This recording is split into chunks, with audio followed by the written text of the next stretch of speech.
right, my name is Yaw Djin, and I am the creative director of Maisha Africa.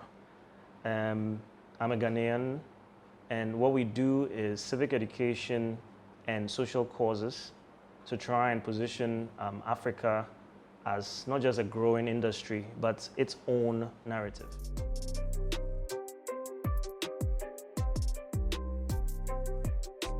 What made me decide to get into my particular business was the fact that around 2013, 2012, I realized that there were a couple of things I was very concerned about, a couple of aspects of arts and culture that I wanted to sort of bring to the front, and that I wanted to incorporate into general creative media, which I'd been doing in advertising and social media a few years prior.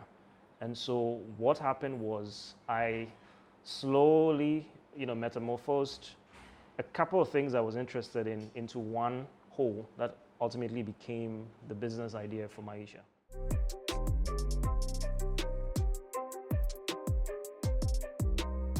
Currently in Maisha, I play the role of the creative director. And it's my job to get a sense or give a vision for what the particular job would look like and try and get the different creatives on board to bring their various creative skills into it, from the script writer to the graphic designer and so on, and ultimately make sure that vision is put together into one single whole that the clients would appreciate, as well as we as a unit would find as something that we can be proud of.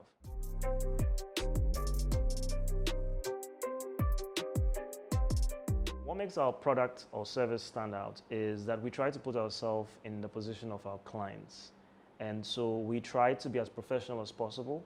Some of the excuses that people tend to come out with, such as time or over-promising, we don't do. As much as possible, what we do is we tend to under-promise. We actually give ourselves a bit of slack as far as how much time we need and what kind of resources we need and what we are able to deliver.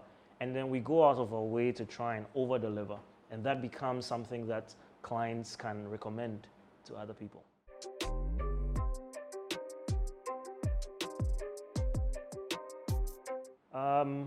What I believe the environmental challenges of running a business in Ghana include the fact that we have a very conservative client base, in that people are not really willing to spend the kind of money they have to spend on new media. And so, for example, what we do is animation and social media, and people tend to feel that a traditional media is worth the huge sums of money that are spent on it, even though they are increasingly having less and less reach because of the nature of the way people consume media today. However, when it comes to new media, social media, animation, motion graphics, people still believe that these are things that should be very low amounts of money. And so unfortunately, it creates a situation where the industry is growing really slowly, and you have to sort of incorporate other things to give your business model some legs. Otherwise, you have a problem because people are just not adapting or adopting what you're selling.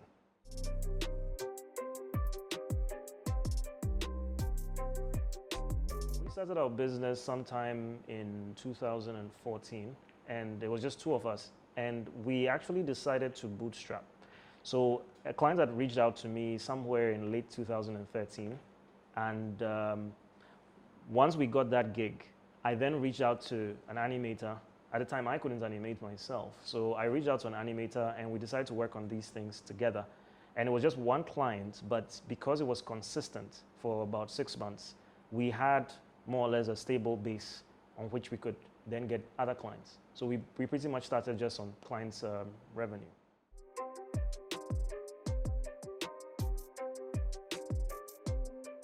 Two things I would advise people starting out in entrepreneurship is, one, you probably want to have a client base before you leave either your 9 to 5 or 8 to 5 or whatever job you're doing prior, because people like myself, we actually got really excited about what we were doing. We jumped out of the last job we're in, and we had a pretty hard time before we actually started making any, serious money, because every single drop of money you get, you have to sort of juggle between buying equipment or surviving.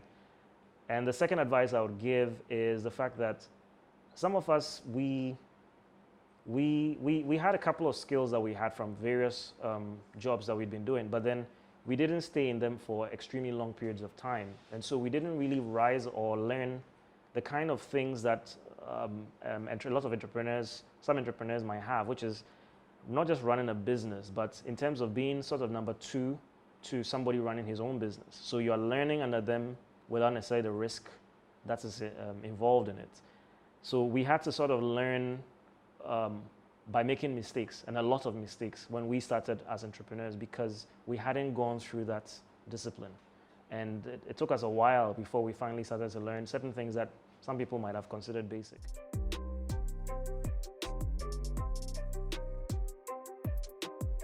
From my past experience working with friends and family, I would honestly not recommend to anybody working with a significant other or a friend. It may seem like something that should work because you have good chemistry. The problem though is when you're working with people, especially in a startup, you don't have the same kind of structures as more established companies. And so you experience a situation where personal issues have to be consciously put aside. Now, if the person you're working with has that, great. But if they don't, you will now find out for the first time, and it has a ability to actually destroy relationships. And so if there's no significant advantage of working with a significant other or a friend or a family, in general, it's sort of a no-go area. It's better to work with somebody who you can operate with on a strictly professional basis.